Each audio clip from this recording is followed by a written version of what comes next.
This is a color swatch, and learning to make your own is an art secret that will change your life.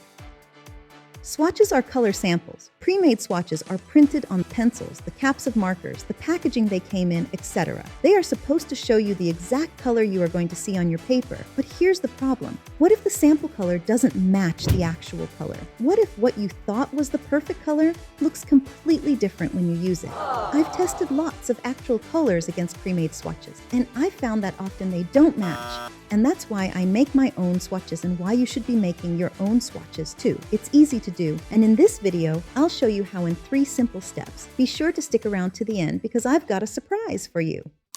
Step 1. Setting up a swatch sheet. When you're ready to organize your colors, you have 2 options. Make your own layout or use a pre-made template. When I make my own layout from scratch, I like to draw little squares or a grid. Make sure to leave some space next to each one for the color's name or number. Make as many squares as you have colors in your set.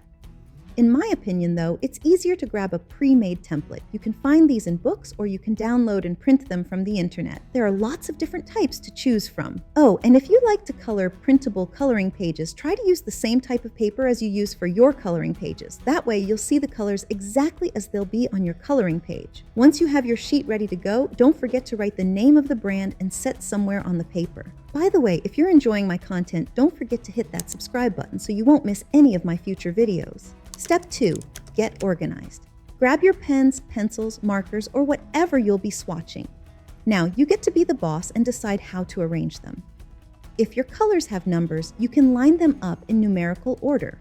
Or if you prefer a rainbow of colors, go for the Roy G. Biv order: red, orange, yellow, green, blue, indigo, and violet. Don't forget to make a spot for grays. How you choose to organize your colors is all up to you. At this time, you might want to write the names of each color next to their swatching spot. But if that sounds like too much all at once, it's totally okay to write them down while you do the next step. Step 3. It's time to color in the swatches.